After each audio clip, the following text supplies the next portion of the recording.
Okay, I'm going to go ahead and start. I think they're going to try and log in here.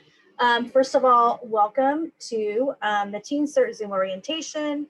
Thank you guys as well for being so flexible. I know we started off kind of saying one thing, we kind of changed things. I guess that's the sort of downside to a brand new program, but I really appreciate you guys taking the time and your busy schedules to come tonight.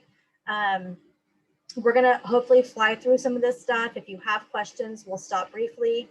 I will share sort of the agenda with you guys. Sorry, go back here. All right, so this is a conjunction presentation with the Los Altos Hills County Fire Department, which is who I work for. The town of Los Altos Hills, Marcia Hovey will be presenting a little bit on disaster service worker, which is what you guys will be considered after you guys turn your form in and go through the whole skills portion of the class. And then we also have the emergency program manager from the city of Los Altos. Here they are. Okay.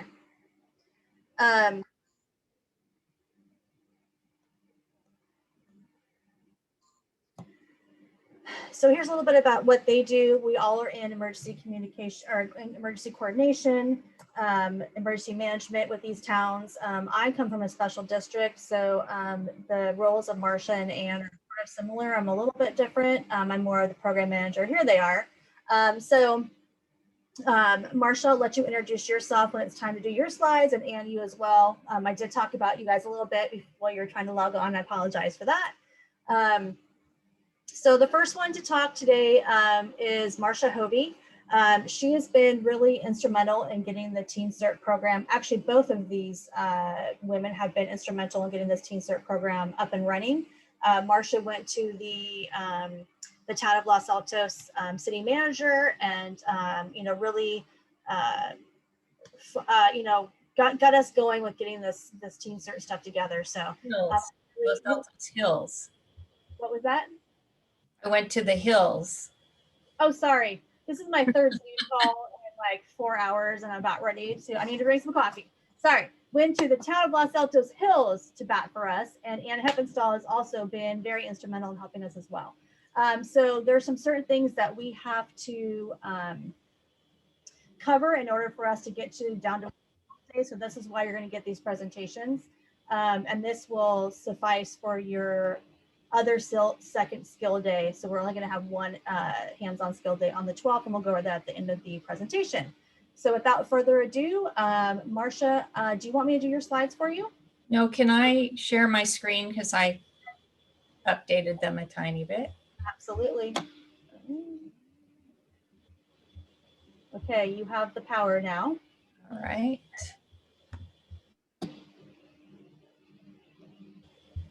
Share.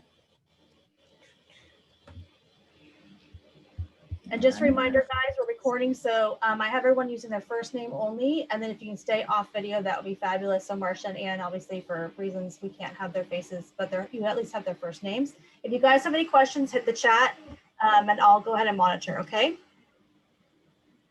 Yeah, no problem. All right, hi everyone. Thank you so much for taking this class. I truly believe that the younger you start, the better you're going to be throughout your life, the better prepared you are. Everything that you're learning is going to be great for your whole life, wherever you are and whatever you're doing. So I'm very happy that Los Altos Hills County Fire District decided to teach this program. My name's Marcia Hovey. I've been the consulting emergency manager for the town of Los Altos Hills for 10 years. I'm a certified emergency manager. And before I was consulting, I was the emergency manager for 10 years for the city of Cupertino. And while I was there, I taught every year a program called Kaleidoscope, which was for junior high and high school students. And so I'm really excited to see a program again where we're getting folks in before they think that emergency preparedness is not important. It's really important. Okay, let's see. I have to remember how to make my slides go forward. Okay, down here. Okay, so this is a lot of detail that's in the, just going to run you through some of the roles and responsibilities of the town, and then of you as CERT, teen CERT members. So one of our responsibilities is to identify the main hazards and threats that the town is exposed to, and then have plans in place to address those.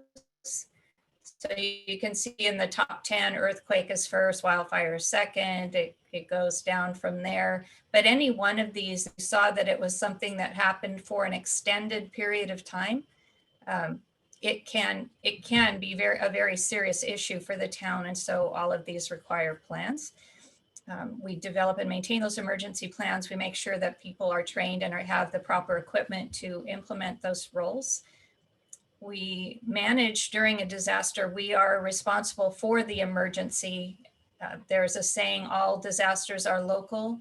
And so even though we have FEMA and the state and all of these organizations that could come in to help, the responsibility of running the event still belongs to the city.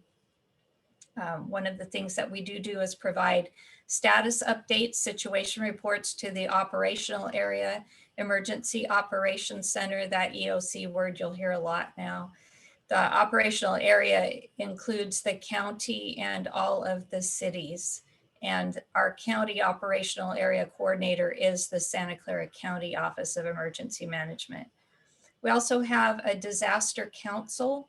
Our disaster council gives us the ability to have a disaster service worker program, and it monitors the CERT program and approves all of the training that is conducted by Los Altos Hills County Fire CERT, or County Fire District.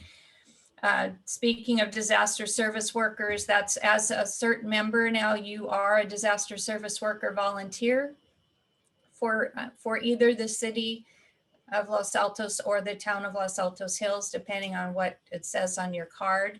That doesn't mean that you can't work in the other jurisdiction. It just means that Anna and I have to coordinate how you do that so that we make sure that everybody stays safe. You, as a CERT member, these are stated in the town's emergency plan. If you want to actually read the plan, it's 50 pages long. It's on the Los Altos Hills website on the city manager's page.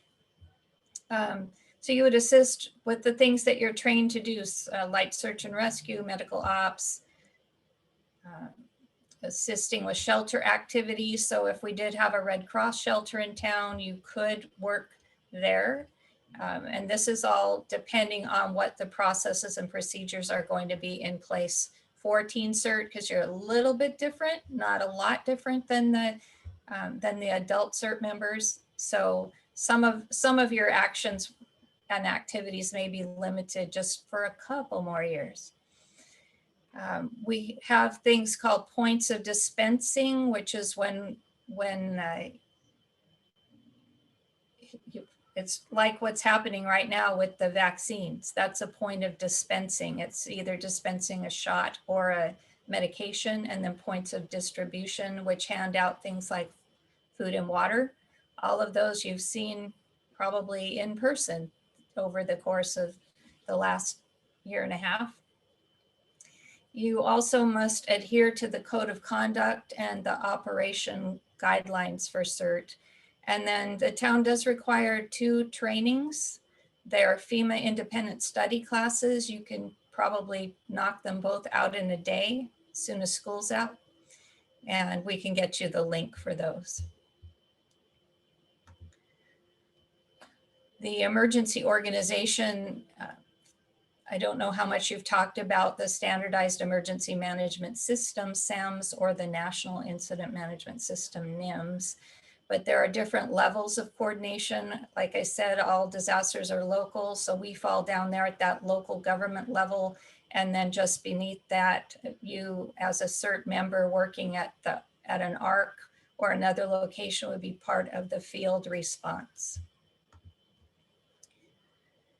To be notified of an emergency, There are several ways that you might be notified of an emergency. That doesn't mean that it's time for you to act. It just means that this is how you might hear that an emergency existed in the town.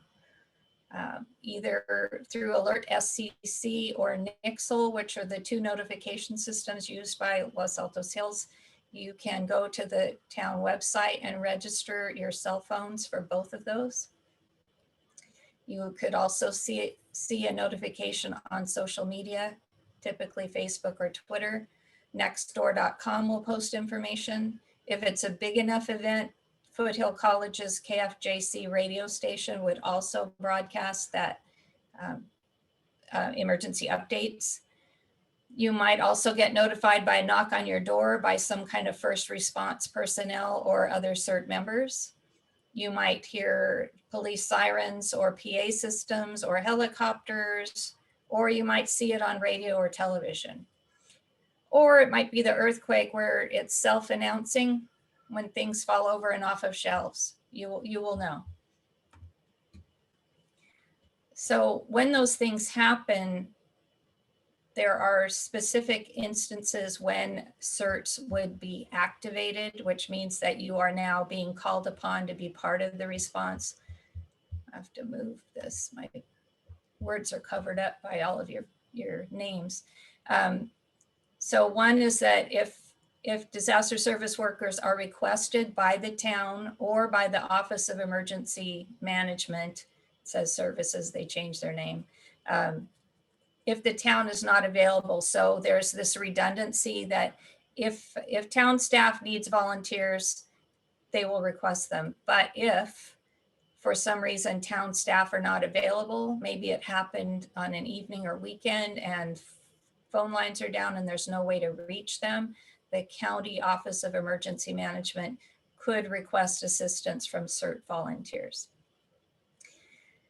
The second activation is if you observe something, and this is wording straight from the state of California, and this is how we have to write it. So if you see an imminent threat of extreme peril or the need to mitigate a potential imminent threat to life, property, or the environment, when time is of the essence, so you're at the scene when this thing happens and you see it, this then identifies the fact that you could, not by yourself, but if you have other people with you, that you could take action and be considered activated because there's this time is of the essence.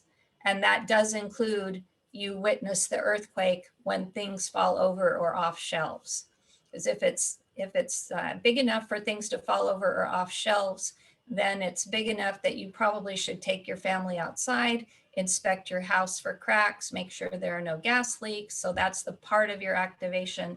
And then check in with the town to see what else they want you to do. And again, that's the third one actually all by itself. So if things fall over or off shelves. And then if you're directly requested, so maybe you haven't been activated, but you're out, maybe you come upon the scene of a big emergency and a sheriff's deputy or a Los Altos police officer or someone from the fire department or someone from PG&E or the water company or someone that you can tell as a staff person. If they say, hey, can you help? You're allowed to help in that situation. And it does need to tie in a little bit with that. Is this an immediate imminent threat? So you see the number 2 example. It needs to be something where it's really urgent and that you can see that lives could be lost if you don't help immediately. Otherwise, you get to wait and ask permission, check in with your CERT supervisor, check with your parents. And then when you do activate, there's some things that you have to do. Number 1, you don't ever self-deploy, which means that you take it upon yourself to respond. Maybe you heard on the news that there was a bad accident or a fire and you get up from your house and you go to the scene. That's self-deployment and it's not allowed. You will get an activation number. Anytime that you are working on behalf of the town, there is a number that you will be given. It starts with, for Los Altos Hills, it starts with LAH, and then it has the year, and then the number, a sequential number series. So you want to make sure that you have that number, because that's how you know for sure that you're officially activated. The little picture up in the corner is a sign in and sign out sheet. You always have to sign in and sign out when you're doing things in person. And so this is just, it's called the ICS for Incident Command System 211B. And we call it the 211B. People will say, where's the 211B? Because you know that's the very first thing that you do when you start to work. You always have to have a supervisor, and you only do what you've been trained to do. Now, the caveat there with the asterisk is that if a responder asks you to do something and you haven't been trained to do it, but you feel comfortable performing the task and they asked you to do it, you can do it. But only if you feel comfortable. You're never required to do anything that you don't feel safe doing. You must be acting within the scope of your duties and the scope of your training. So what you have learned in the last series of weeks during this hybrid session, that's all that you're technically allowed to do. So you have to, well, I'm sorry, I'm going to read this. You have to be considered to be acting within the scope of the disaster service duties. I've had a long day too, apparently. While assisting any unit of the emergency organization. So that would be police, fire, or the town. And that's with a proclaimed emergency. So you're not a disaster service worker. I know this is a little technical, but you're not a disaster service worker unless an emergency is proclaimed by the town. This would include search and rescue missions. If you're helping to mitigate a threat, maybe you're helping to put sandbags down because something is going to flood. That's an example. You have to be supervised by one of the people listed here, town, county fire, the sheriff, or the Red Cross. And you have, when you are a disaster service worker, the same degree of responsibility for your actions, as well as the same immunities as officers and employees of the state and the town, which means that you don't get sued. Well, you could get sued if something went wrong and you hurt someone, but because of this section in the Emergency Services Act, you are well protected, just like if a police officer accidentally hurt someone. You're going to be given this immunity to being sued. And the final piece is workers' compensation. When there's a proclaimed emergency or the classroom training or the drills and exercises, the disaster council, the disaster council authorizes the use of workers' compensation, which it's another form of insurance. If you don't have insurance and you have an injury, it gets paid for by the town. Almost done. For training, you get an activation number for training too. It should be written on the check-in form. It would be listed there where it says incident number. You still always sign in and sign out. You're not covered for injuries that would happen going to or from those meetings. And I think for Los Altos Hills, and Anne can speak for Los Altos, we have taken the disaster service worker volunteer program a step further and passed a resolution in 2018 that says that you are officially unpaid staff of the town. And that means that you can perform anything that an employee would perform and still get that workers' compensation insurance. So the normal disaster service worker program doesn't allow you to be in parades. It doesn't allow you to go to the ARC and do inventory. Silver alerts are when you go searching for elderly people that get lost, or staffing a public education booth and handing out flyers. Those are not covered activities by the disaster service worker volunteer program. But because of this resolution, we're going to use you for all of those things. And this is the last slide. I just wanted to show you the Los Altos Hills website. You can see in the left column there, this is from the homepage. You have to click on in case of emergency, and then it gives you kind of a laundry list of different resources that you can look up. If you do have questions, you can type them in the chat if that's okay, Victoria, and I will answer them while Anne's talking. Absolutely. And I'll stop sharing. Thank you, Marcia. I know it's a lot of information. We'll be going over this repeatedly when we have meetings and whatnot. So this won't be the first time you hear it or last time. So we'll definitely be looking at these. It's even confusing for me sometimes to weed through all that, but Marcia did a great job of kind of, you know, making it very simple to understand. So thank you for that. Marcia, unfortunately, is leaving us at the end of June. Gonna try not to cry, boo. But she's been amazing, and you know, we're gonna miss her a lot. So she graciously said that she would be available for me if I had any questions or for some help. So I appreciate that. For Teen CERT, anything. Awesome. Thank you so much, Marcia. You're the best. My other partner in crime is Ann Heppenstall. She's from the city of Los Altos, and she's going to talk next about a plethora of things. So Anne, you're up next. And yeah, if you guys have any questions, go ahead and type in the chat. Okay. And do you want to share my slides? Did you see what I sent you? Let me unmute myself. Yes. You probably didn't. Let me get you up and running here. I wasn't sure if you're going to combine.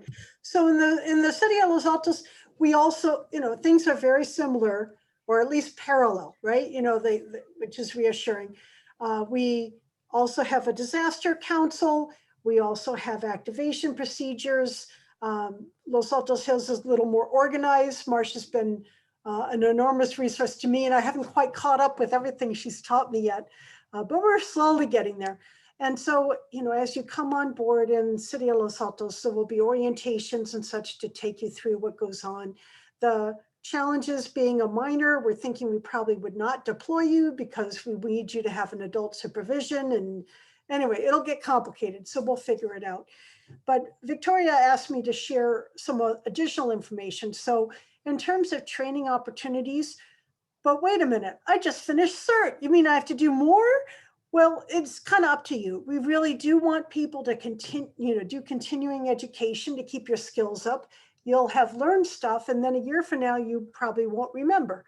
And so there's some regular CERT refresh classes, particularly by County Fire, but then Victoria and I have been putting some on as well. Our local volunteers have been putting some on. So through the program Los Altos Prepares, and I put in a little URL there, you can go and see. We have a whole bunch of webinars that we've been doing. Our volunteers have been driving some webinars, particularly around their paperwork and activation procedures. And then they figured out how to do some, via Zoom, do a drill, right? Victoria from the County Fire District, she has some periodic emails that go out to keep you informed of what are the training opportunities, or maybe share updates on procedures or whatever, and have some periodic training and webinars and drills. Other programs, you know, around the county, we are connected to the CERT programs in other cities, and we do share. And we've been sharing a lot during the COVID stuff. And I've built up an enormous credit with everybody because we've been producing webinars like crazy. So they owe me. And usually they're real good about sharing, particularly the ones I called out there. Santa Clara, when they put on a class, their trainer is just fabulous. He gives great classes. So we do try and offer up those opportunities because different people have different schedules. And sometimes you can do a Zoom, and sometimes you want to go in person or whatever it is. So we'll offer those up. Then if you're really enthusiastic, go check out FEMA. So they periodically do preparedness webinars, which kind of vary in quality.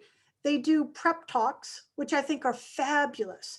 They're usually offered during business hours, but they are recorded so that you could go and watch them if you wanted on weekends or after school or whatever.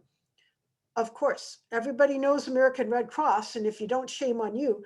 They have well-known, well-respected first aid training, CPR training. You can learn how to be a volunteer in a shelter. As a minor, I'm not quite sure what the role would be, but you could at least be aware of what goes on. You can join as a volunteer.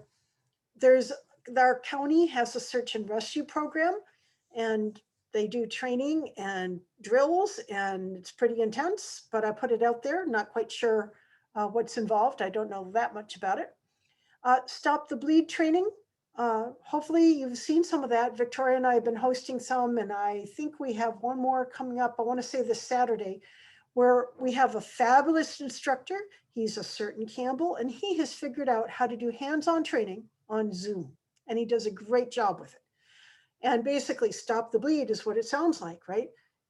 If there's an active shooter event, somebody's been struck, they're bleeding terribly, you would have the skills and knowledge to make a difference and potentially save a life. So sort of like CPR is for cardiac events, stop the bleed is for massive bleedings. County Fire offers a whole bunch of preparedness and first aid classes. And then there's something called Earthquake Country Alliance. Again, they usually do their thing during the school day, usually around lunchtime, but they once a quarter have these meetings, and they've been doing them on Zoom lately, and they think they've been recorded and posted, and they have done webinars, and it's all about getting prepared for earthquakes. And they have the 7 steps to earthquake preparedness. I can't remember what they all are, but it's the drop, cover, hold on. It's the secure your space. It's the financial preparedness. It's what you do after the earthquake, etc. Thanks, folks, popping in the URLs. Appreciate it, Marcia. And they have some really good materials out there. So if you want to know more, you want to get your family involved, that's a great resource to do it. And then a nice simple thing, the shakeout. At school, they always do your earthquake drill around the time of the Great Shakeout, which is organized by Earthquake Country Alliance. And the idea is, just like any other skill, unless you practice it, you forget. And you want to get it in your muscle memory so that if it happens, you don't have to think about it, you just know what to do. So they invite us every October to do the shakeout, and you can do it as a family, you can do it as a school, you can do it at the faith community, you can do it as a business. So you could get your family together and say, hey, this Saturday, let's do the shakeout. And it takes 5 minutes. At City Hall, the last couple of years, I've been having people do the shakeout. Okay, I don't know if they did it during COVID because I couldn't see them, but other years I've walked around City Hall with my little whistle and I go, tweet, tweet, tweet. Pretend it's an earthquake, tweet, tweet, tweet. And I've told them ahead of time, here's what we're gonna do. And then I walk around again with my little whistle, tweet, tweet, tweet. It stops shaking, it's all clear. And I see that folks have practiced climbing under their desks. They found out if they had enough space to get under, they figured out where they could take refuge from the earthquake. It was just a good thing. It took less than 5 minutes. Everybody was cooperative, but they all learned something. So, that can be something you can do. Okay, next slide. So Victoria asked me to talk about PPE. Hopefully y'all remember from your class, personal protective equipment. And Victoria is probably more qualified than I to talk about it because she's been on the ambulance, she's been in the medical field, so she can chime in with her 2 cents. But I organized it this way. Whoops, when I sent it to her, then it squished weird when it got into her for a minute. Never mind. So first, you got to be thinking bloodborne pathogens, right? We've been dealing with that since AIDS, hepatitis, all these things that might be in the blood. You have to take universal precautions, which is basically you say, I don't know who is and isn't safe. So universally, meaning everyone, I'm going to take precautions with. With my family, I might know their medical status. Maybe I don't have to with my immediate family. But my neighbors, I don't know. At least I sure don't. I don't know about you. Maybe you're much closer to your neighbors than I am if you know their medical history. But certainly with strangers on the street, you just have to assume someone is protected and take protective measures. So you have to be thinking eyes, mouth and nasal passages, skin. So you should be thinking N95 mask, right? That's our very good friend these days. That's what you want in order to protect any particles from coming into your nose or your mouth. Medical gloves. What if you had a cut on your skin and you were exposed to bodily fluids, right? We say bloodborne, but it can be grosser things too, right? It's basically anything wet, do not touch it without your gloves, right? Safety goggles.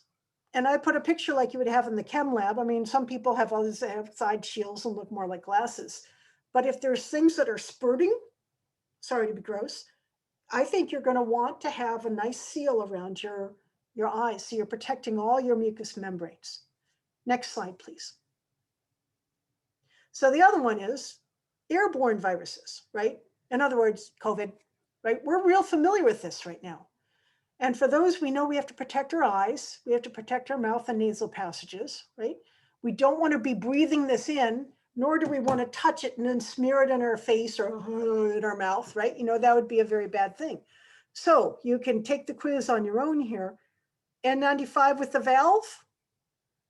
Answer is, it'll protect me, but it won't protect you, right? So if that's all I have as a CERT responder, yeah, I'm going to wear it. First of all, it's my safety.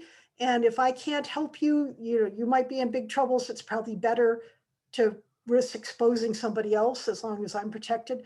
But really, you want to have the one in the middle, the N95 mask that does not have an exhalation valve, because you're not spewing out any virus as you breathe out.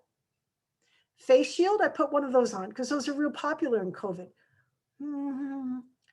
I think I would do that on top of something else, but I wouldn't do it instead of. You always want to have your N95 mask to provide the proper protection. Safety goggles.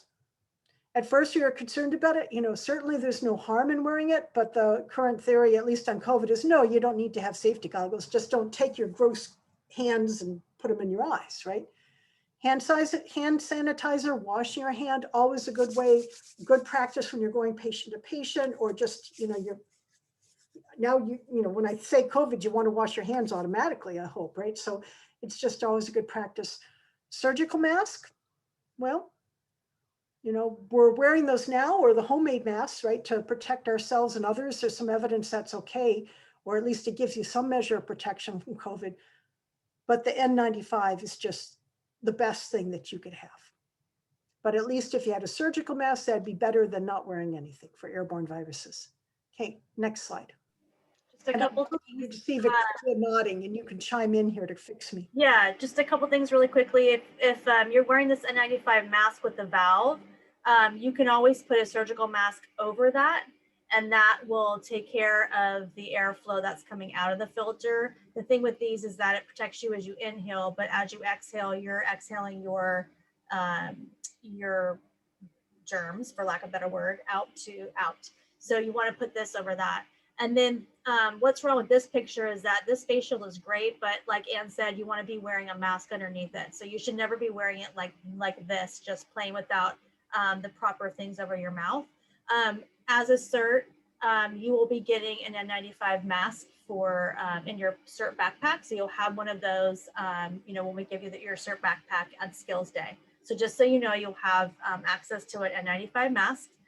Also, too, when you're coming to Skills Day, you need to bring, a surgical mask as well. But we will have the N95 masks for you that you can put in your backpack. Sometimes I tell people, if you have your mask and you feel, that you're good to go, but you're concerned about somebody else, you can always put the mask on them too, right? If they don't have a mask. So, don't be afraid to do that. You obviously have to ask them, and we'll talk about consent and things like that when we go to do our training. But because remember, your safety comes first. Because if you're not safe, you can help no one.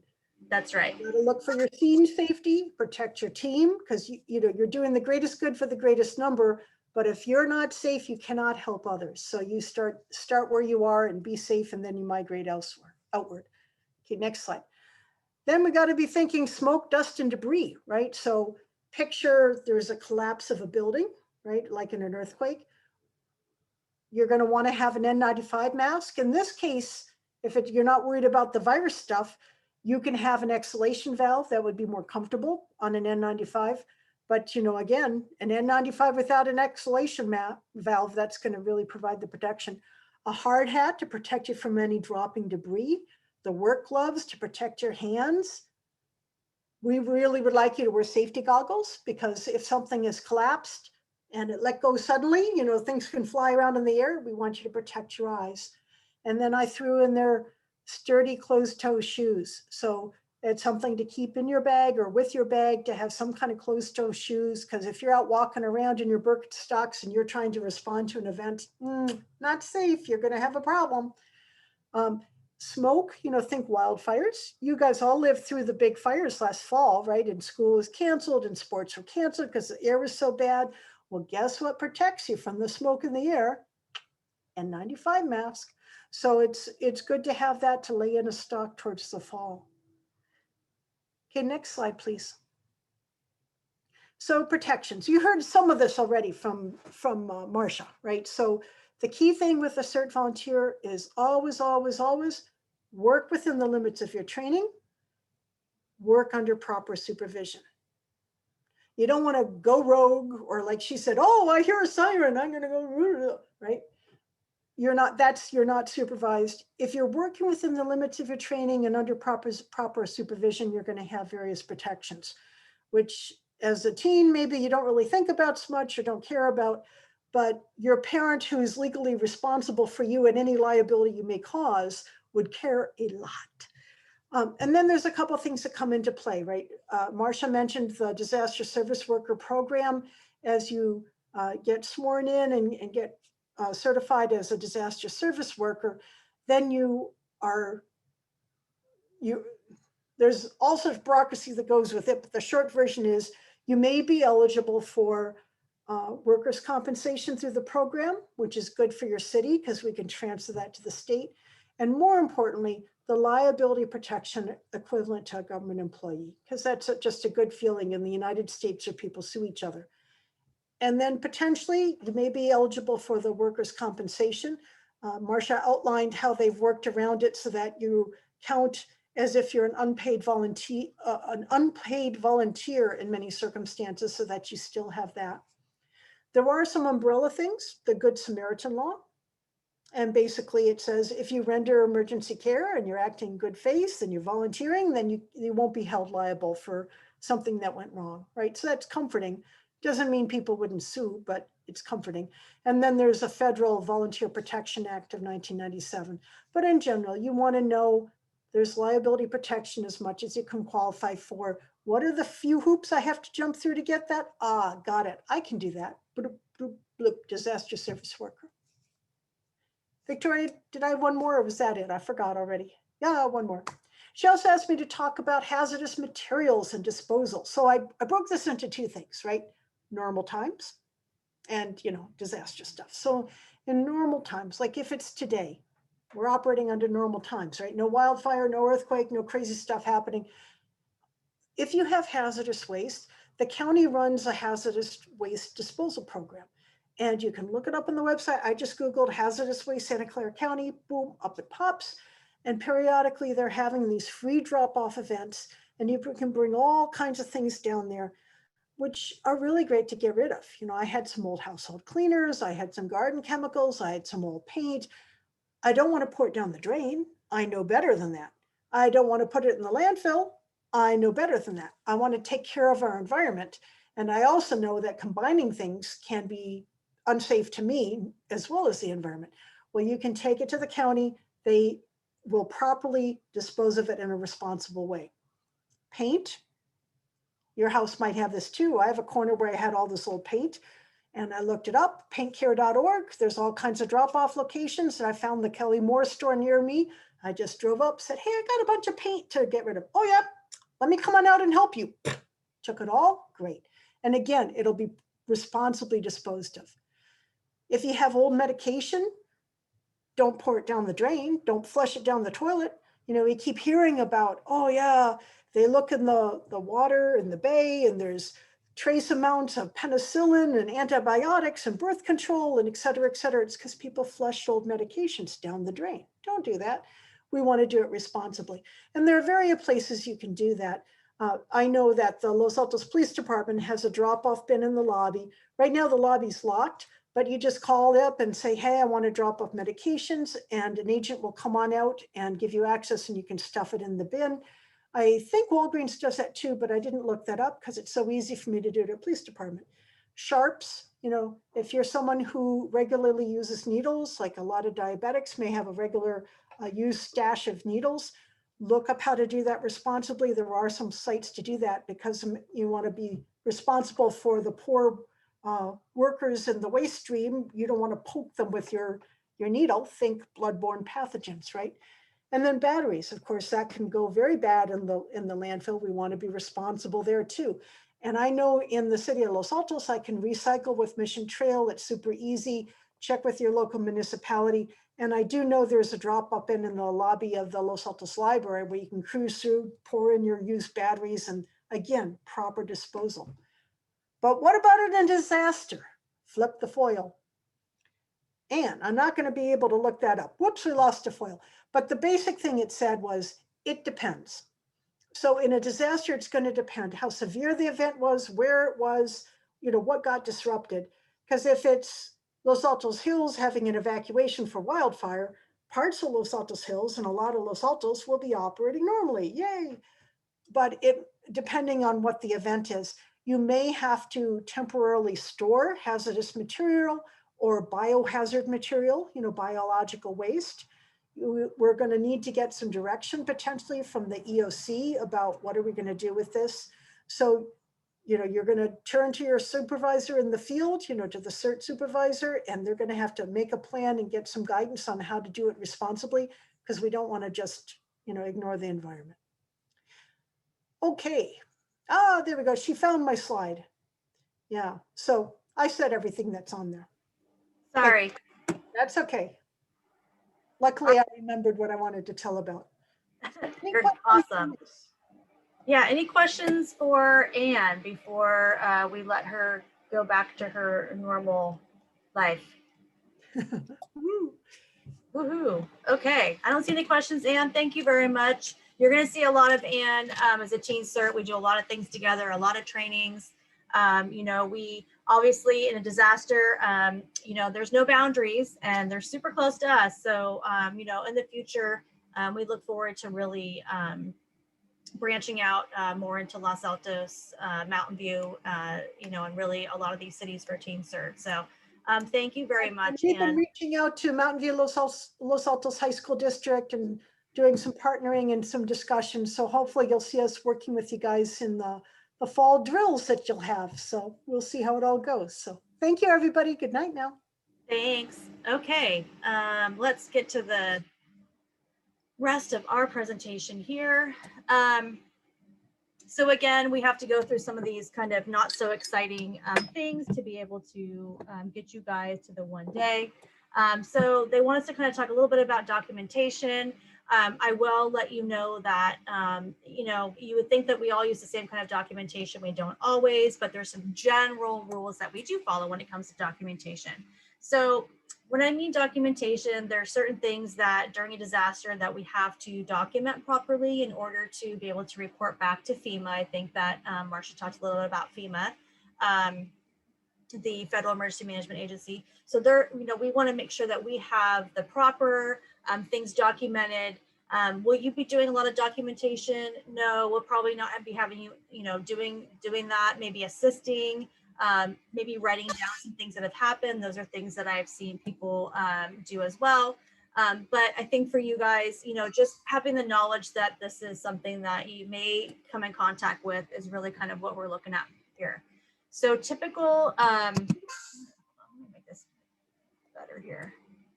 No, I like how it looks. Type 1 second. So I got too many screens. Let's go down to where I want it to be. Sorry, guys. Okay. So here's an example of some of the documentation forms that you're going to see potentially during a disaster. So damage assessment is a form that we use when we go out to look at locations. So for example, if we have an earthquake and we get activated, we'll be going out in groups or even doing some just light looking as we come down to our area that we're going to meet. And we'll go over that too in detail when we do some of our trainings coming up the next year. So that damage assessment form really will show what you are seeing in your group that we can report back to the town, who then reports back to the county. So we keep track of all sorts of things. Is there a fire? Is there people injured? Are there power lines down? Is there water flowing? So there's quite a large number of things that we're checking when we go to these locations. And that is usually turned into our operations area, but we're going to go into all that in detail later on. But just to give you an idea, personal resources sign in, personnel, we want to know who's there, right? We want to keep track of you. It's all about safety. So when you come to an event, the first thing we're going to have you do is check in. And we're going to use that 211, check-in log. Make sure that we know we are all at our times. Make sure you're safe. The other thing we do is a CERT assignment tracking log. Basically, once you sign in and we know that you're there, we assign you to do a task. And when we do that, we're going to log that into a tracking log. We take all that information and then we do a briefing assignment. So if I tell you, hey, I'm going to have you go over to the IT area and help them write down what you hear on the radio, then we'll give you a quick briefing on kind of what that assignment means. We'll show you how to do it. So that's kind of what we do with a briefing assignment.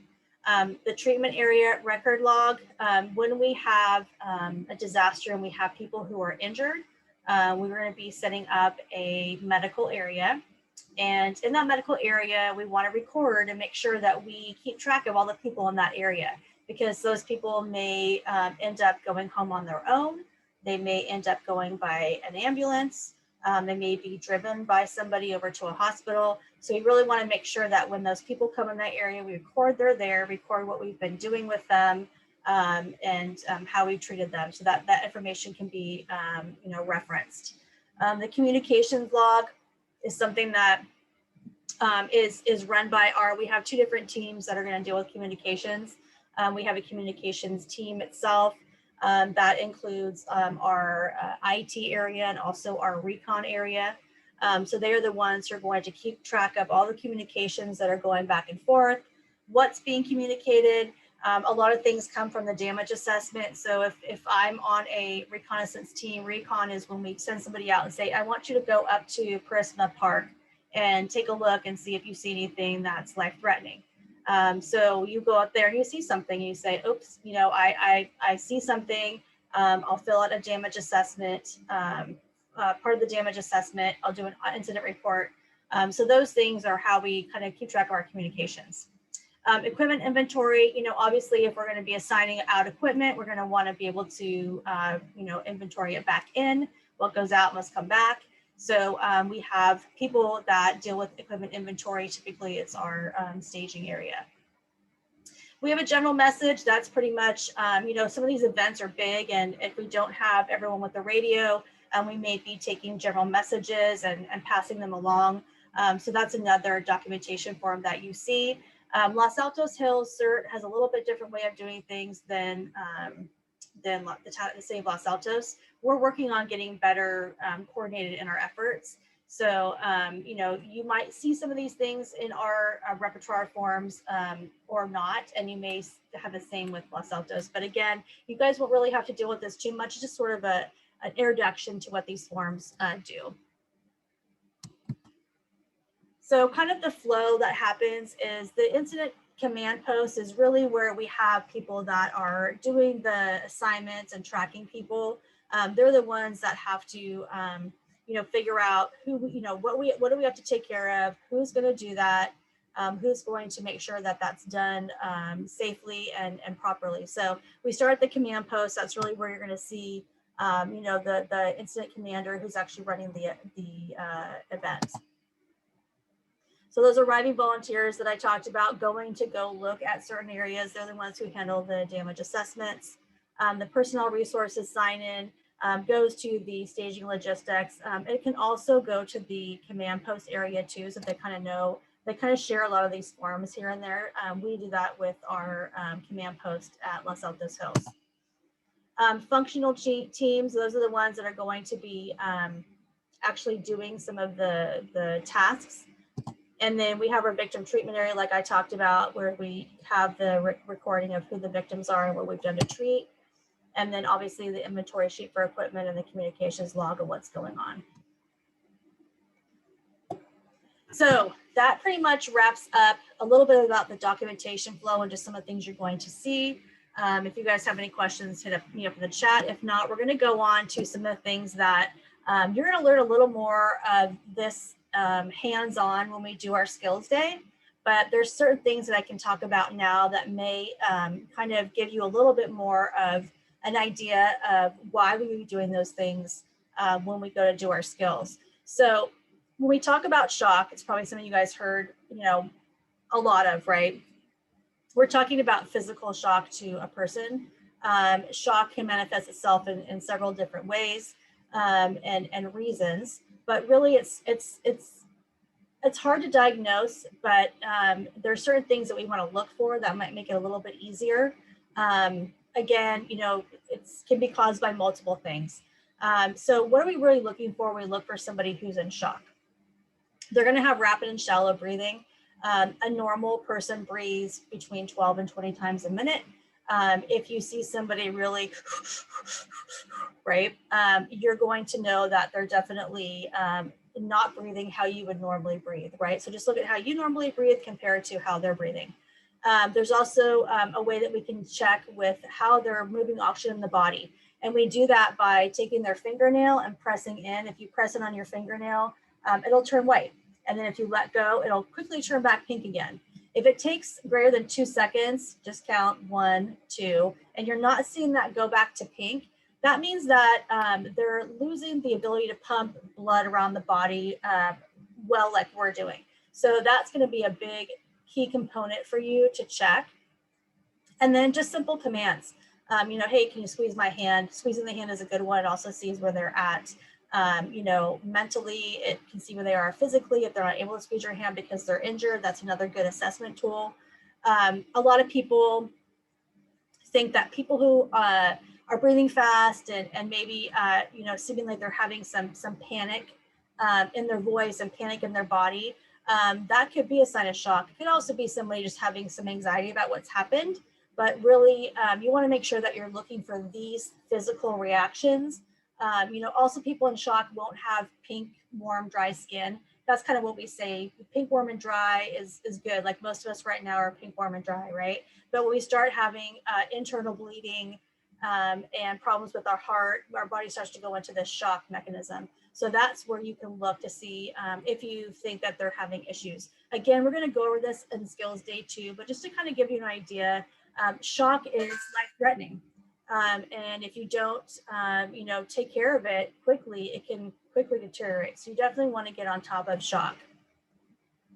So what can you do? The biggest thing that you want to do is allow that person to not have to work hard. So when someone goes into shock, a lot of things shut down. Our ability to control our temperature in our body, our ability to digest. So a lot of times people will say, I'm really thirsty, because they get the salivation goes away too. So, you know, if you've ever taken a first aid class or you know, Boy Scouts, Girl Scouts, and I've heard about these things, that's why we talk about it. We talk about not giving them things to drink and keeping them warm, because they're going to ask for water. That's another sign you can use, right? If somebody's in the middle of a medical emergency and their mouth is really dry and they feel nauseated, they may ask for water. That's another sign you can use.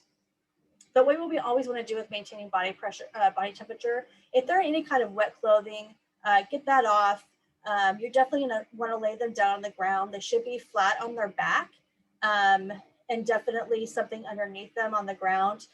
The more that they're shivering, so they're going to start shivering, so they can't control their body temperature, the more energy that they're going to be using. And the body really wants to take all of its energy and put it into what we call the kill zone, which is from your brain down to your right above your hips. All of those organs there are your vital organs that control your body. So your body's going to want to preserve those areas. It doesn't want to, you know, control temperature and things like that. So that's why we do that.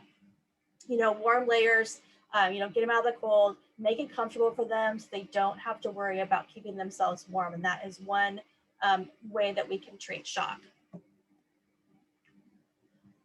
You know, offer them a hand to hold. You might not be super medically trained and feel comfortable, you know, and going, I don't really know how to help.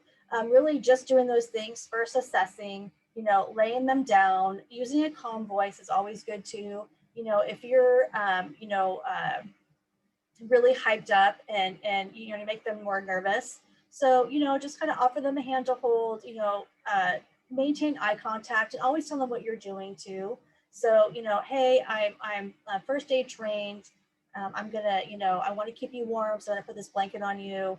You know, is there someone I can, you know, call for you, or, you know, just kind of make sure that you're there for them, because that really does help people, and they're always going to want to know what happens next too. So, if you're able to provide that to them, great. Don't ever like tell them, oh, you're going to be okay, or, you know, you're fine, or anything like that, because that's just going to, you know, put them into another state. So You definitely want to, we're going to teach you how to move people in the skills day, but you really don't want to move people unless you have to.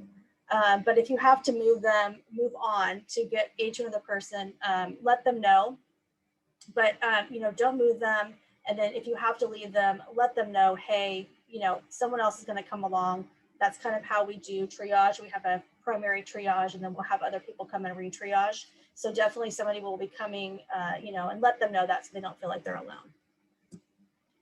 Treating burns. So another thing you might see when people have, when we have disasters, you know, fires can start, or we can have, you know, chemicals that spill. We can have these kind of things happen when it's cold outside. So people will definitely be having some, you know, burns that can happen to their body. If we're at an event, let's say we're doing a community education event and it's really, really hot, right? You know, people might get sunburns. So these are kind of some things that we want to think about when it comes to burns. You know, you're going to do a huge treatment with burns, you know, not really, but just some things for you to know. So really the thing with burns is we don't want them to get actually low body temperature, because burns can actually cause shock. So we really want to make sure that we're not going to put them in a situation where they're going to shock from their burns. You're going to do 3 things: prevent them from going into hypothermia. So hypo is low. Manage their pain, and then obviously we don't want them to have an infection. Secondary infections are huge when it comes to burns. So those are the kind of our goals that we want to do when we're treating burns. There's different kind of severities too of a burn. So it really depends on several things. So what was the temperature of the burning agent? You know, if it's a chemical that can cause, you know, instant burning, that's going to be an issue. Period of time that the survivor was exposed to it. So obviously long-term exposure is worse. Like maybe it was a dry chemical and I didn't, you know, have a way to clear it or to clean it. So it's been sitting on the skin for a while. We also look at the area. Really our face, groin area are really what we call very high priority burns, because if you're burned in the face, it can affect your airway. So we really look at that as a big issue if they're burned in certain areas of their body. Obviously the size, right? If it's a small burn, it's a little more manageable, but when we start getting, you know, huge limbs burned and parts of the body, it can get a little scary. And then also look at the depth of the burn as well. The burn classifications that we use are based on really how our skin works and the layers of our skin. So if we call a burn a superficial burn, it's really just on the skin surface. That usually, you know, it's kind of red and irritated. It can hurt a little bit. But the second degree burn, what we call second degree or partial thickness, is now it's gone to the second layer of the skin. So if we're looking at the skin, as you can see in here, we've got 3 different layers, right? So when we start going to second layer, that's actually the most painful, because the second layer goes down to nerves, and it can be very, very painful. What do you see on the outside? Red blisters, right? Remember, we don't pop blisters. These blisters are actually protecting the skin underneath. So it's bubbling up to give it a nice protection. It's almost like, you know, providing like a force field. So if you pop them, you can cause infections, and then you're actually having a raw open wound. So we don't want to do that. And then that's the most painful part, the second degree. And then third degree, now we've gone all the way down into the muscle. And really, honestly, those burns don't hurt as much as a second degree burn. I know it sounds weird, but you've now kind of killed the nerves in that burn area. So, you know, if you're looking at pain levels and trying to make a diagnosis off that, I wouldn't use that too much if you're going to try to figure out between second and degree burn or second and third degree. The third degree is going to have black charred, you know, orange, yellow skin. You'll definitely know that it's a third degree by the color. So when we have any kind of burns, the first thing we want to worry about is swelling. So because your skin is affected, it will start to swell. You want to take away clothing and jewelry quickly. Do not ever rip clothing off of a burn. We want to cut around it, right? If you pull that off, you're going to cause, you know, more skin to come off. It's really hard to remove clothing that's already burned onto the skin. So it's going to be difficult for you to do anyway. So that really just focus on getting jewelry off, because the fingers will swell. They'll have to, you know, it will actually impede the blood flow. And then as much as you can, if it's a chemical burn, you want to try and brush it away. Now, I always tell people, if you're going to be doing brushing, be really careful. You really have to be trained to do it right, because if you get it on yourself, then you just create another victim, right? So it's always good to know, number one, what you're dealing with, because if it's something that you're not familiar with, sometimes those chemicals that are dry might actually be activated with water. So you want to be really careful, just brush off the beginning, just brush off. And then after that, you know, they should be kind of having an idea of what they got. Typically, if you're in an environment that's like a business, if they have hazardous chemicals, they have to have the paperwork that goes with those chemicals. So you could always ask for that, but really be very careful when you're treating any kind of chemical or hazmat situation.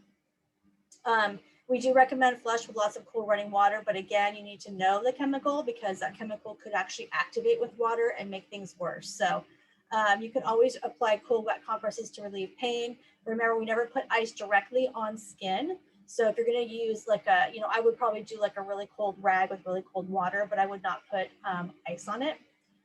What happens too with burns is if you do too much cooling, like with ice, it can actually put the body into shock. So we want to be really careful that we're not over cooling something. I know it sounds weird, but a cool wet compress is really a great way to do that. Always cover it loosely with dry, sterile, or clean dressing. You don't want to do it super tight, because again, you know, you're going to irritate the skin. And, you know, we want to be able to let it have some air in there. So dry, sterile, or clean dressing is always what we want to use to treat after we've already, you know, got the chemical off. We're going to definitely go over this in our skills. We'll teach you how to do wounds and control bleeding. We're also going to do some stop the bleed stuff with you guys too. I know that there's some people that have been taking the stop the bleed classes, and we'll have another one too, probably in September. But really, the idea of caring for wounds is, you know, the first thing we always do is control bleeding, right? There's several ways that several bleeding things that can happen. We can have arterial bleeds, we can have venous bleeds and capillary bleeds. I think the next slide, no, next slide doesn't tell us. So really when we're doing dressings, it's going to be something that's more of a capillary or even a venous bleed, but we always want to do control the bleeding first. If you ever have red splurting blood, you're going to consider that an arterial bleed, and that's going to basically push you into the category of needing to do direct pressure and then probably grab a tourniquet. But again, we'll go over that in skills day. But for minor or main training for that, it's just going to control the bleeding. So it's just direct pressure. You can even have the person do it themselves if they're able to.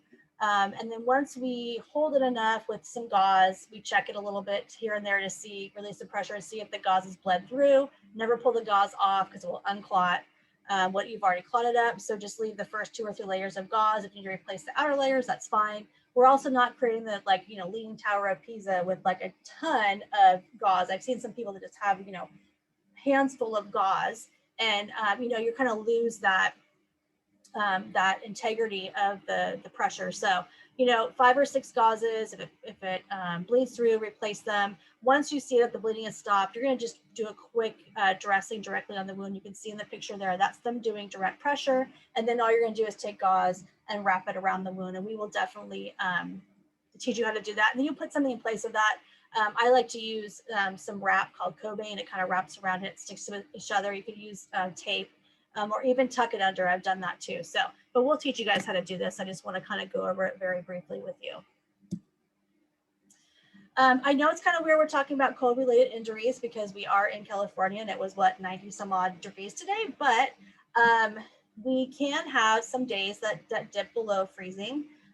They're very uncommon, but basically when we have someone who has been in a cold related area and potentially could have some injuries, we're looking at body temperatures that drops below normal. So a normal body temperature is 97.9 to 99.2. Those are acceptable ratios. You can even go to 99.8 as they consider anything over 99.8 really to be potential in the fever category. So we're looking at below 97.9-ish. Typically we see people like in the sometimes even the 80s, which is super low. So that happens obviously when you're out and exposed to the cold, usually over a long period of time. There's 2 different things that we're concerned about in cold-related injuries. Hypothermia is one, that's the whole body being super cold.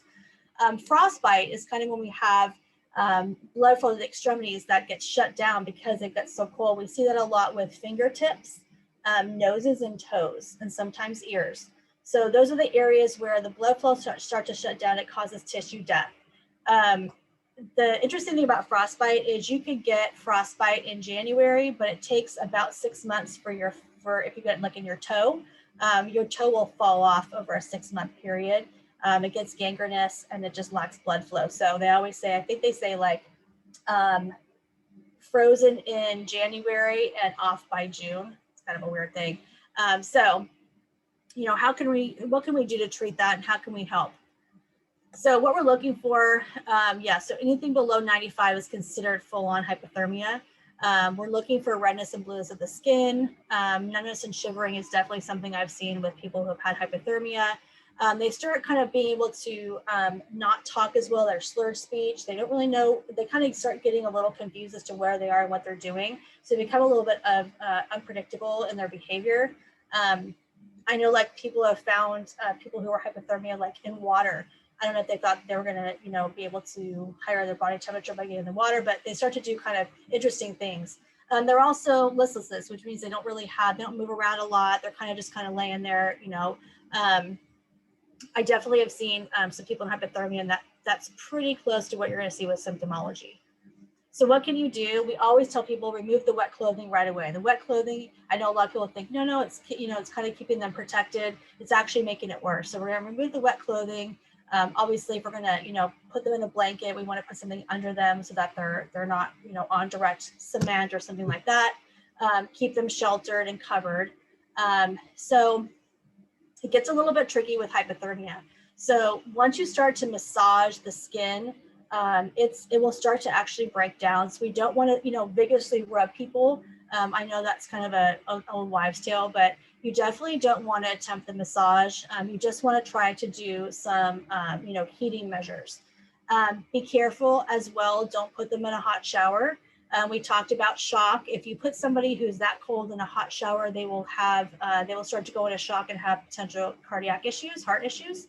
So you definitely don't want to shove them in that. If you're going to do anything, you know, keep it to like a tepid temperature, not super hot. And then if you find them and they're super cold, just put them in a recovery position if they're unconscious. You know, obviously you're already called the authorities, but you want to be really careful with moving them around, especially if they're full body. Here's what frostbite looks like. So basically you've got skin discoloration that happens. They start having a burning and tingling sensation, but it really hurts. It's like super, super, super heavy burning. My son actually got a pre-frostbite cold injury here in Campbell. When he was 5, he was running around. It was like, I think it was snowing a little bit, and he was running outside. He got his shoes wet and socks wet, went back in. And like 3 hours later, I picked him up. We were fine. Middle of the night, he woke up screaming. He was in one of those footsie pajamas and was saying that his feet were, you know, hurting. So all on the bottom of his feet were all red and like super chapped. And then it just turned to purple. So he had to lay down for 9 days. It was a hot mess. But anyway, it does hurt really bad. It's very painful when you start defrosting and getting that blood flow back into that area. And they can also have some partial or complete numbness. So as I said before, we don't want to ever put anything in hot water, right? So we're going to slowly immerse the injured area in warm, not hot water. I think the last time I checked, the recommendation was 100.4, nothing over 100.4 in the water temperature. And you want to keep it at the same level the whole time. So you don't want it to stay at 104 for a minute and then dip down. You want to keep it at the same temperature and keep refilling the water to that temperature. So it's not an easy thing to have to, you know, treat frostbite. You don't want to allow the part to refreeze ever. If there's a potential of them going back out into the, you know, maybe you have to go hike somewhere, you've got them inside, but you have to hike to the nearest phone or something. You don't want to treat it and then have it refreeze, just leave it frozen. And then of course, like I said, don't attempt to use massage. And then you'll wrap that affected body part in dry sterile dressing once you have it kind of warmed up. But obviously these kind of things need medical attention, right? So you're, you know, typically you'll quickly try to warm them up or do those things, but you know, ultimately they're going to need to have some medical intervention. Heat-related injuries, so now we're going to the opposite end. You know, really there's sort of a diagram of how things usually work when it comes to heat-related injuries. You know, I definitely recommend people when we get to the heat cramp stage, which is the first one, you start having those muscle spasms. Typically we see those muscle spasms in children in the abdominal area. I'm not sure why they tend to get cramping there. And then adults, especially athletes, will get cramping in their legs. So it's typically what we see when people start to overheat. So the first, you know, time that you have the heat cramps, when people are saying, oh, I'm starting to cramp up, that's the time we want to get them out of the sun, get them in the shade, do some cooling measures, you know, give them some things to drink. You know, Gatorade's fine. Again, I would be careful about giving them anything that's super cold, because again, that can actually cause, you know, some too much temperature differential. So be careful about that. Room temperature water, a little bit cooler is fine. Fan them, those kind of things, but get them out of the sun. The next phase after the heat cramping, if we don't get out of the sun and we don't do those things, we start losing body fluids because we're, you know, really sweating and things like that. So that leads us to heat exhaustion. You know, we do the same thing with these people, but now they're starting to, you know, heavy sweating, really red faced. You know, they could be starting to have nausea, dizziness, things like that, because their body is probably trying to tell them like, hey, get out of the heat. So again, with them, you know, maybe at this time you want to start putting, you know, wet towels on the back of their neck. We lose heat from our head and our feet and our groin area, and also our armpits. So, you know, what I tell people is, you know, armpits, use ice pack under the armpits. The back of the neck is a great way to start. And that will hopefully cool them down enough.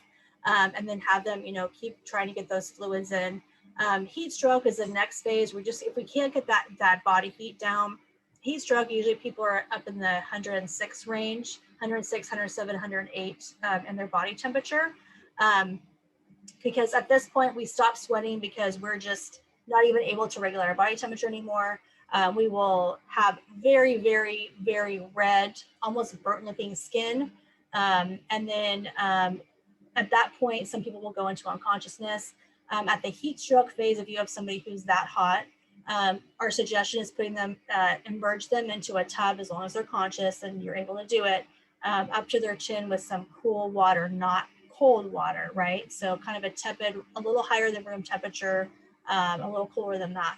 And then, you know, keep watching them. Obviously, if they go unconscious, you know, there's, you know, brain damage is going to occur and death. So we really want to get it at the heat cramps phase, right? And not let it go any higher than that. I don't see many questions. I'm just going to keep kind of going because I know it's getting late. So if you guys have questions, please make sure that you put them in the chat. Here's some things I already talked about that, but here's some things you really want to look at when it comes to heat stroke. You know, we've got the lack of perspiration, which is lack of sweating, changes in consciousness, and then they're going to start getting, you know, rapid shallow breathing, kind of the things that we saw with shock, right? Because that's really what's happening. Their body's going into shock. I can tell you if you don't get on top of a heat stroke, typically it's a 2 to 3 week ICU stay if they go into heat stroke. It takes a long time to get the body down. There's a lot of stuff they have to do that safely. We talked about that already. Bites and stings, our favorite thing to talk about, bee stings.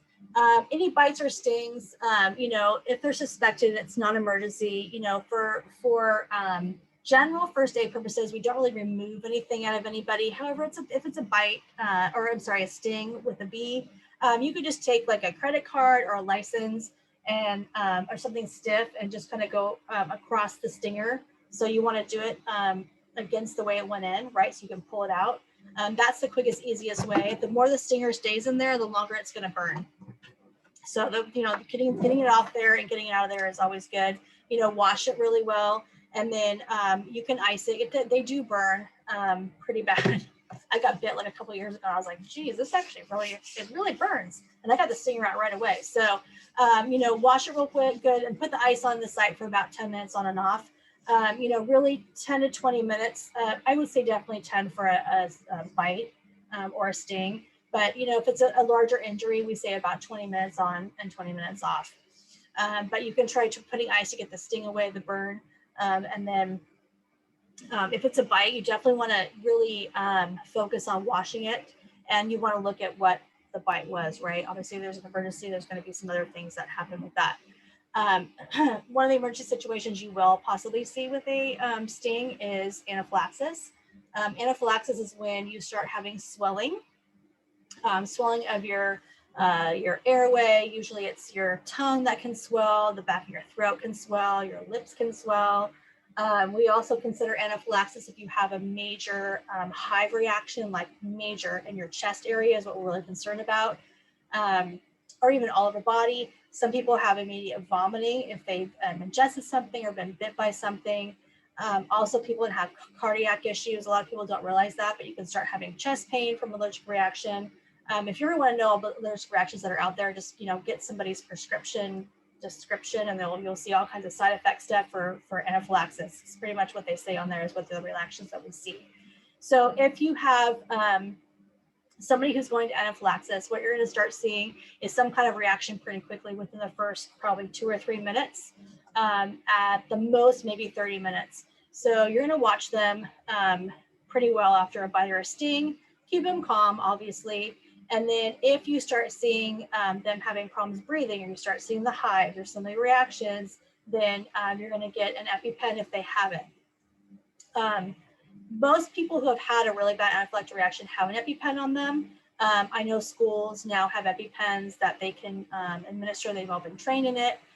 So if you can get a hold of the EpiPen, you can help the patient administer it to themselves. There's really kind of a gray area when it comes to first aid and administering medication. But when it comes to EpiPens, if you have someone who's having a severe anaphylactic reaction, especially of the airway, they can be, go into, severe cardiac arrest and die within a 15-minute period. So really, the help that you can provide them is, put their hand on the EpiPen and help them put it in their outer thigh. And we'll go over that a little bit too when we go to skills training. I'll show you guys how to do that. Also, they don't recommend you administer any medication with the EpiPen. A lot of people will say, oh, I'm going to give them, a ton of Benadryl. I will tell you, definitely Benadryl takes probably between 20 and 30 minutes to take effect. You're better off using your time to give them an EpiPen if they're having that big of a reaction. Obviously, if they don't have an EpiPen, you can try giving them, Benadryl or things like that, but definitely 911 call. Definitely want to, after giving EpiPen, call 911 if you haven't yet. Best possible scenario, have someone go call 911 while you administer the EpiPen or help administer the EpiPen. And if you don't have an EpiPen, then, if you have allergy meds, try those. But obviously 911 call is what you're going to want to do. I think we're getting pretty close to being done. Oh, no, we're not. Sorry. At least done with this stuff. So part of what we also want to teach you guys is maintaining proper hygiene and sanitation. Because obviously when we have, disasters, there's going to be times where there's a lot of people together. If you watch some of the fires that have happened in the last couple of years, when they have these camps, the evacuation camps, some of these people have gotten really sick from the water. So it's really important for, us to look at some of the things that we need to do to help, prevent spread of disease. You guys have learned a lot about that already with COVID, but there's a couple of things that they really want to go over, make sure that we go over with you guys. So obviously with maintaining hygiene, you want to make sure you wash your hands frequently. You guys have heard that before. If you don't have running water, after an event that you need to wash your hands with, you can always use alcohol-based hand sanitizer. But once you get near some running water, go ahead and wash your hands. Definitely wear gloves. We're going to have gloves for you on skills day. It's a little hard sometimes to take care of people with gloves. It's kind of a thing you want to practice. But we'll definitely have those for you. We don't use latex anymore because there's latex allergies. So you're going to want to do vinyl gloves. I suggest doing non-powdered because the powder gets everywhere. I don't know, it doesn't really help me, but it does cut down on the sweating that can happen inside gloves. And you'll see what I mean when we go to skills day. Your dressing should be sterile as much as you can. Not everybody carries around sterile dressings. We do have those in our first aid kits that you guys will get eventually. But, really try to keep things as sterile as possible. And then, not only wash your hands, but any areas that come in contact with body fluids. And to talk a little bit about body fluids, best way to go about this is make sure that, you always assume somebody has something no matter what. And then you want to, pay attention to what's on your clothes, what got on your skin, and then make sure that you wash those areas as well. So sanitation is something that just you guys, that you know about. Obviously we've got bacterial sources, we've got blood, we've got feces, those kind of things. We want to make sure that we get rid of them in a safe way. So those things should go into plastic bags and be marked as medical waste. That way, people are aware of that. And then any kind of feces and things like that, we're gonna bury those things. If you need to purify water, one of the things that you guys will get throughout your trainings in this next year is a life straw, and it does. You're able to use it. We'll go over that when you guys get them, but you can pretty much dip them in any kind of water, and it will filter it out up to 500 uses. But not everybody has one of those. So there's other methods that we can use to purify water. So you can boil the water for a minute. You can use water purification tablets. Basically, you put them in there and it purifies the water. You can also use non-perfumed liquid bleach. So the directions are here. You're going to do 8 drops to a gallon of water, or 16 drops more if the water is still cloudy, and you let it stand for 30 minutes before you use it.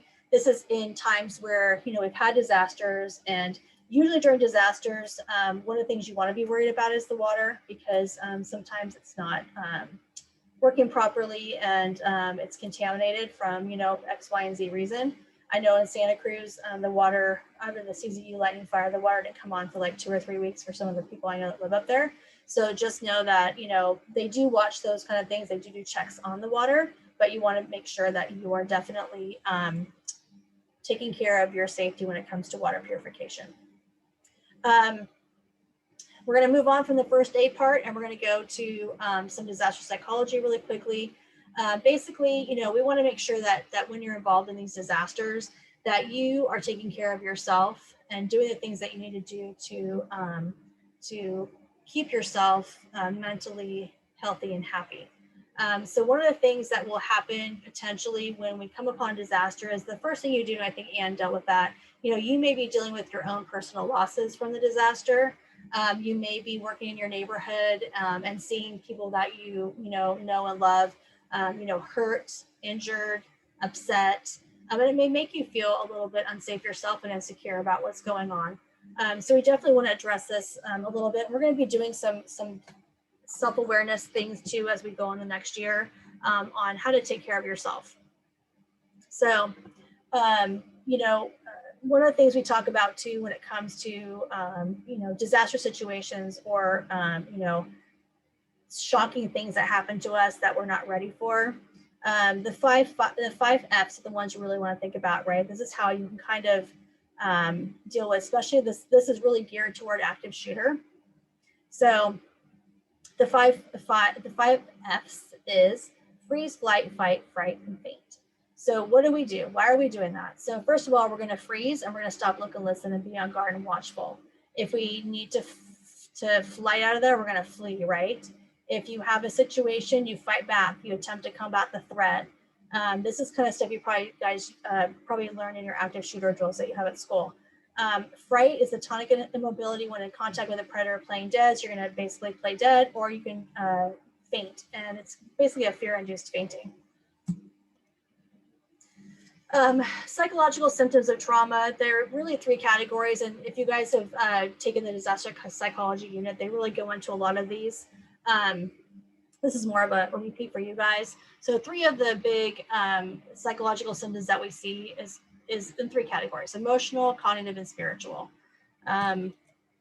What can physical symptoms of trauma be like? And it's really important to go over these because you can see these in yourself and also in other victims. I know when I first started in EMS, I really had some of these things when it came to some of the interactions I had and some of the things I saw. So physical symptoms of going through a traumatic episode: loss of appetite, headaches or chest pain, diarrhea, stomach pain or nausea, hyperactivity, like kind of having a hard time, calming down. People use drugs and alcohol, unfortunately, to numb some of those things. Nightmares, insomnia, and fatigue. those are some things that we see physically. So really, just so you guys know, the leaders of these CERT groups really take this very seriously. And, we try to really train people on what to do for your team and the well-being during disaster response. So really what we teach and what we want to have the takeaway be is knowing what these symptoms can do and why they're there, that they're normal symptomologies, right? And how we can kind of lessen and manage the impact on our CERT volunteers and even leaders during the response. So it's all about how to manage that and manage your stress, because stress can also, increase your, decrease, I should say, physical well-being. So really how to reduce stress is get enough sleep. This is kind of like the preventative, right? So that when we're ready to face these disasters, that we're kind of already doing some well-being checks regularly. Exercise regularly, eat a balanced diet, balance your work plan, rest. I know for you guys right now, it's a lot of school, right? So it's hard to do that. Allow yourself to receive as well as give, receive help, receive people listening to you, being there for you, talking to you. Allow yourself to listen to them and take their advice and also give that too for other people if they need it.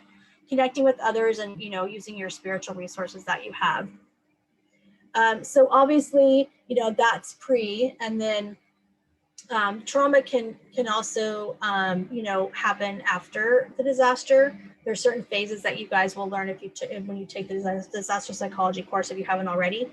But really be aware that after disaster, there may be some things that you want to focus on, right? And you might have to tell people, hey, I just need you to do these things for me. If I want to talk, if you could just listen. And then don't make me talk about it, because a lot of people, especially responders as well as victims, might not need to talk right away. They need to process and go through things. So we don't ever want to force the responders or even the victims to talk until they're ready to talk. And family members and friends that maybe didn't go through that event need to probably hear that from you. So as team leaders, we really strive to reduce our stress as well. On our group. So, we definitely brief before we do these disasters, what can you expect? We talk about, behavioral activity in victims. We're a team, and the team is there to support each other. It's okay to ask for a rest time to regroup. We actually really put in our schedule to do that. We want people to take breaks. You have to take breaks away from the incident site and allow yourself to process what you've seen. And even for you guys, if you get deployed and you come to the ARC, we may have you be helping in some situations that may, trigger things you've gone through in your life, or, you need a break from, and that's okay. That's completely normal. And, we accept all those things. We accept that somebody might be, a little harsh with us, if we ask them a question because they're going through some things, and it's okay to acknowledge those kind of, mental issues that they're going through. It's okay to do that. And we also make sure that we have people eat properly and stay hydrated. The worst thing that, you want to do is get really wrapped up into what you're doing so much that you don't take a break because you're going to crash at some point or get sick yourself. So we really, as team leaders, push eating properly. We do have, food brought in for these situations that you guys are drinking water, staying hydrated.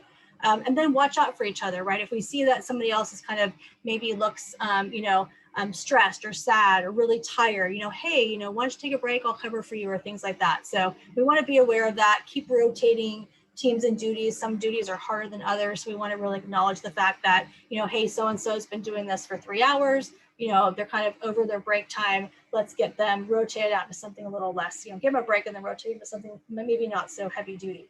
And then we also phase workers out. We usually do a 12-hour shift. You can also, obviously leave any time, but you definitely want to start phasing some people out, bringing some new people in, because those workers need to rest and relax. And then, obviously after the shift, before they leave, hey, are you okay? Is there anything you need to talk about? It's really all about us being a team and supporting each other, because we're all pretty much going through it together, right? These are the emotional phases of disaster and a crisis that are, emotional phases of a crisis that you're going to see if you haven't taken it yet, you'll see this. So these are the phases: pre-disaster, impact, heroic phase, honeymoon phase, disillusionment, and reconstruction. So when we talk about trauma, right, we talked about that a little bit. What could we possibly be overwhelmed by? Why would someone have that traumatic kind of reaction? Like we talked about before, you're going to, neighborhood, family, friends, you may see potential death or injury to self or others. This could happen even if you have, an earthquake when you're with your family or friends or, neighbors. You'll see serious injury. People will be losing potentially their homes, their neighborhood, valuable possessions.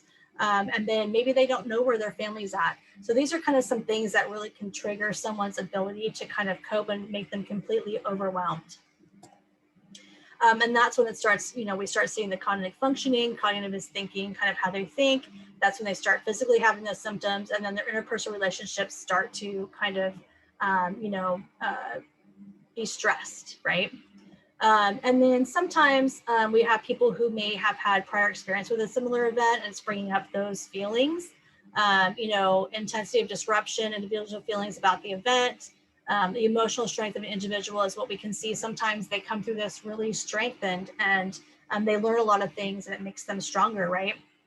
And then sometimes too, maybe it's been an event they went through a month ago, and they still really haven't focused or processed on that event, and it could bring up some other factors. So these are things that potentially were already in place as factors prior to this trauma. So we have to really look at that too, what that person's been through and their experiences prior to the event. Really, the thing you could do is listen, protect, and connect.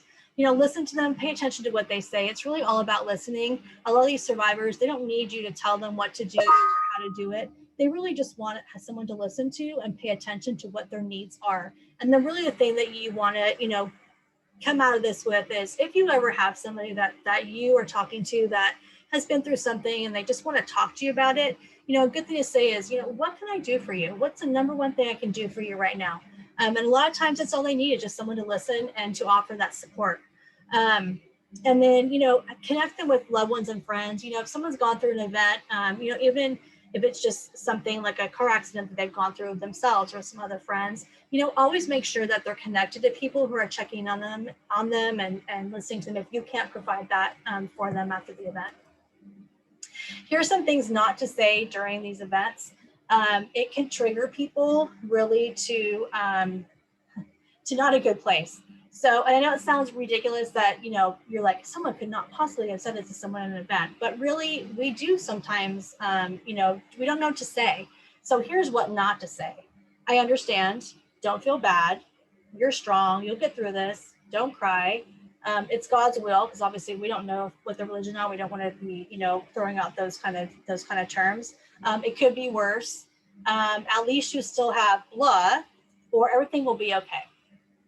Those are things that can severely trigger people, because if you haven't been through something and you say, oh, I understand, they're going to say, no, you don't. You don't have any idea what I'm going through. So you kind of learn what not to say, but here's some things you can say, right? I'm really sorry for your pain. I'm so sorry this happened. Is it all right if I help you with blah? I can't imagine what this is like for you, or what do you need? And simply, some people might just want to tell you what they need, because that's all they can get across. So those are some things that you can practice saying instead. So there's some what ifs here that we can quickly go through. So what would you do if you were attempting to rescue a survivor and the survivor becomes hysterical? So what we always tell people is, look at medical issues first, right? Maybe there's something going on. Maybe they, are diabetic and they just need some sugar, but that's where you're going to start looking at what verbally they're saying to you and what nonverbal things you can see. So nonverbal is how they, how their body is, are they slumped over? Are they flinging their hands everywhere? Are they, hunched like this? Are they going like this? Are they guarding themselves? Those are the kind of things you want to look at as nonverbal body language. So you're going to use the things that you learned about what not to say and what to say. Use your calming voice, find out what you need right now, and then try and get a family or friend that's near them, possibly to help calm them. And then obviously get more help. Maybe you need to ask for some help with this person. If they act negatively to something that you've said, again, we talked about how some people may be reacting differently, that, totally outside their character. But it's okay if you said something to them, like maybe you didn't use the what to say, you kind of didn't know what to say, but so you end up using a what not to say. It's okay, and just say, I'm really sorry, I didn't mean it like that. What can I do for you? Or, I'm sorry that you feel that way. What did you say something to the survivor? If the survivor remains silent and stoic, same thing. Look for nonverbal signs. Just let them know, what, it's okay if you don't want to talk right now. I'm going to come back and check on you in a little bit, and periodically continue to check on them. And at some point, you can say, still good. Okay. Do you need anything? Nope. Okay, perfect. And then, just let them know that you're going to care about them and you're still checking on them periodically. If you have someone who is really showing signs of needing some psychological first aid, I mean, they're really struggling, they have all those symptomologies of, physical trauma, and they're, struggling with emotional trauma, and you're busy trying to help others, let them know you're going to get them some help and someone to talk to, and then you can refer them to EMS or another mental health resource. Most likely in that event, if it's an event-driven thing, when it's a large event, we'll have some resources on scene for that. If it's an individual that maybe got in an accident or had some other traumatic thing happen to them, definitely get them hooked up with another mental health resource. 211 in this county is a really good resource that will help you find all kinds of things, from legal stuff to financial stuff, but definitely for mental health resources as well. It's a great thing to get in contact with. Last thing we have to talk about is terrorism. Obviously, you guys, we're not going to send you to go take care of some huge terrorist, attack, but I just want you to kind of be familiar with some of the things that, you might potentially be exposed to or see, either on social media or media in general, or even in real life. So really what goals of terrorists are is to influence government policy and to achieve specific objectives, right? They want to make the public feel unsafe and really question confidence in their government. And they want the government to be portrayed as weak, ineffective, or really incapable of taking care of us. So really what you should do, and this is what you guys have probably been taught with really, even if you go to like a stadium, they'll say, if you see something, say something, right? Text to this number. So, really, that is true. If you see something that looks suspicious, then say something about it, right? You never want to second guess yourself. And then obviously law enforcement is really what you're going to want to do if you're outside of a already, enclosed event that has certain protocols that you can follow. Here's the signs, the 8 signs of terrorism. So obviously surveying an area, you see something, really doing some looking and planning and things like that, and out there with binoculars and drones. Those are kind of things that you might want to look into as being potentially, I'm not saying all drones are bad, but just things like that. If they're eliciting something like, going up and saying, oh, hey, tell me about this, or tell me about that, do you have a plan for this, or, kind of eliciting some information. Security tests, try and see if they can get into some buildings, asking for funding or starting to fund certain things, acquiring supplies, they're acquiring, firearms, chemicals, things like that, impersonating people, doing like a dry run, and then deploying. If you see, someone being deployed to do something, they're out there with an RV parked out in a weird spot. Definitely look at those things. If it looks suspicious, it probably is. So I would definitely, consider telling somebody. Potential targets, we call them soft targets: schools, parks, lodge gathering spaces, cafes, and concert halls. And then less secure areas, obviously malls, movie theaters, universities, big open spaces. If you guys have learned this in school, active shooter, run, hide, fight, right? That's what we talk to with adults too. So you guys are getting the same education as adults. Run, try to hide if you can, evacuate. And then if, all else fails, you can potentially fight it, and probably try to, disrupt or incapacitate the active shooter. Remember that you are not equipped or trained to respond to terrorist events, so we're not going to be asking you to go to those. But if you find yourself in a situation that you think is a terrorist attack, really focus on what you could do as an intervention. Help move people out of danger to a safe place. You're going to be, trained on stop bleeding and preventing shock. So you know how to do that. We know how to maintain body temperature, right? Keep them warm, wrap them up in something, have them lay down, move unconscious survivors into recovery position, which is on the side, and then offer comfort and support to those around you. Those are some things that you can do if you find yourself in this situation. But other than that, we're not going to be asking you to go assist a terrorist, attack of, going and responding to those. Also to, make sure that you're safe as well and that you feel like you can do it. It's always responder safety first. So really look at how the stress and fear of the situation can affect you. And then any immediate health effects on certain types of attacks. For example, if it's a nuclear attack or radioactive stuff, you do need to run out and try and do all those things we just talked about. Or should you stay and shelter in place? You should shelter in place, right? So there's different situations that you need to look at and make sure it's healthy for you to respond or go help neighbors and friends. Always secondary attacks to be prepared for. Sometimes they do decoys, they do a big attack, and then they'll do a secondary attack on firefighters or CERTs, or, that really doesn't happen. But I'm just saying, secondary people that come. So just be aware of your surroundings if you're going to go help, or you've been asked to help after the fact. Then move others to safety if you're able to, but definitely move away from danger as soon as you can and be really vigilant. All right, well, we are done with the Zoom orientation part. Thank you all for coming. Sorry, I went a little bit over. The next steps that we're going to be doing is I'll be sending out an email tomorrow with your GSW paperwork that you need to have your parents sign. You're going to bring that with you to Skills Day. Also, we're going to need to find out if anyone has any dietary restrictions if you're going to Skills Day. And then we'll kind of give you an idea of what you need to bring with you. Not a whole lot, but you will need to bring a mask and have it with you. We're going to give you the rest in a little kit. And then our scheduled time is from 9 to 4 on the 12th. So you only have to come to one day now since you came to this. So thank you guys so much. If you guys are watching this recording, I need you to email me that you watch this whole presentation, and then I'll know that you watched it all the way to the end. All right, thank you everybody. Thank you, Marcia, for hanging in there with us. Any more questions from you guys? You can unmute yourselves if you want. All right. Thank you guys so much. If you think of something, go ahead and shoot me an email. You know how to get a hold of me. Oh, Varun, you don't have to do anything. That was for people that are watching the recording. I'm trying to get them updated on what they need to do so they can prove they actually watched the recording. So you're good, Varun. Thank you. All right, guys, take care and have a good finals week if you have finals, and we will see you on the 12th. Take care, everybody.